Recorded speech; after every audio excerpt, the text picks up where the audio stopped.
నీకేం కాలేదు కదా? నాకేం కాలేదురా. నువ్వు ఎందుకు వచ్చావమ్మా? మేము ఉన్నాం కదా, మేము చూసుకుంటాంగా.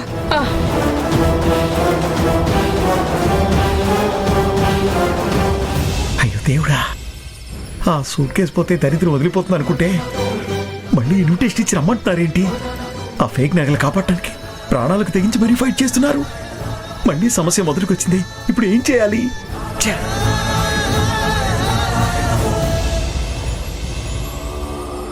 లక్ష్మి, ఏంటమ్మా ఇలా వెనక్కి నడుస్తున్నావు? ముందు చూసి నడవాలి కదా. అసలు ఇక్కడ పరిస్థితులు బాగోలేవు. ఏదో టెన్షన్లో చూసుకోలేదు అత్తయ్య. మీకేం కాలేదు కదా? మాకేం కాకుండా కాపాడడానికి నువ్వు ఉన్నావు కదమ్మా. మా ఇంటి మహాలక్ష్మివి. మాకే కష్టం వచ్చినా కాపాడేది నువ్వే కదా తల్లి.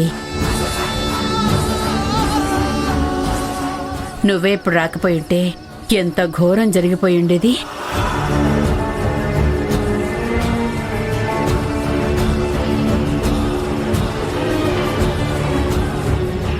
అవునవును, ఈవిడ లేకపోతే ఈరోజు నా కూతురికి ఇలాంటి పరిస్థితి వచ్చేదే కాదు. ఈ టైంలో ఎవరైనా పాపం తీసుకొని వస్తారా? ఎప్పుడేం చేయాలో తెలియని వాళ్ళని పొగిడి నెత్తిన పెట్టుకుంటే చిరాకొస్తుంది. మాకు అంతే. సమయానికొచ్చి సాయం చేసే వాళ్ళని తిడితే కోపం వస్తుంది. ఎవరెన్ని చెప్పినా సరే నా కోడలు ఈ ఇంటి మహాలక్ష్మి.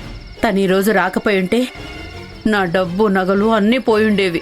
ఒక రకంగా చెప్పాలంటే నా కోడలు మా ఇంటికి రక్షణ కవచం. ఈ ఇంటికి ఏమి జరగకుండా కాపాడుతుంది. నీకే దిష్టి తగలకూడదమ్మా.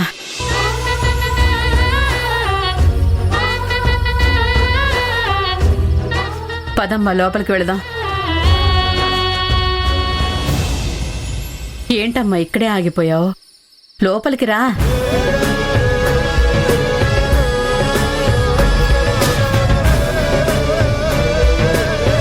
నేనిప్పుడు రానత్తయ్య. తనెందుకు వస్తుందమ్మా? తనకిది బంధువులు ఇల్లన్నట్టు. కావలసినప్పుడు రావచ్చు, కావలసినప్పుడు పోవచ్చు.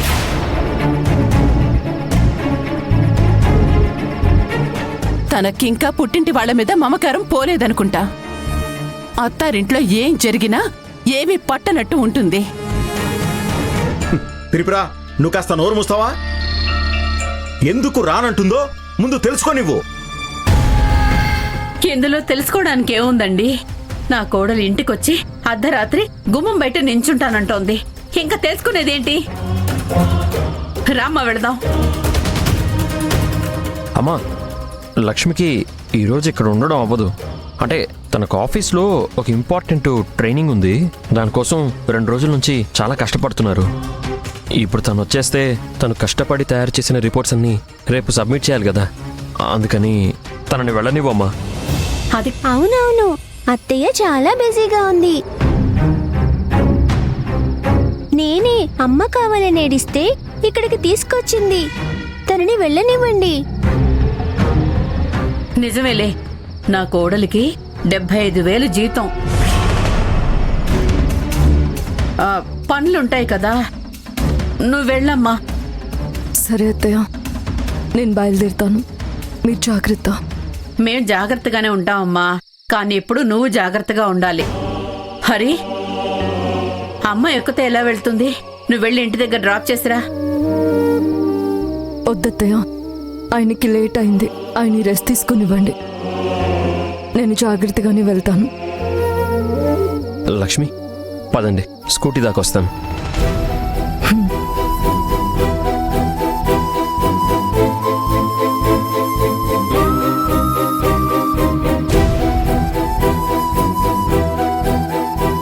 లక్ష్మి, మీరు వెళ్ళగలరా?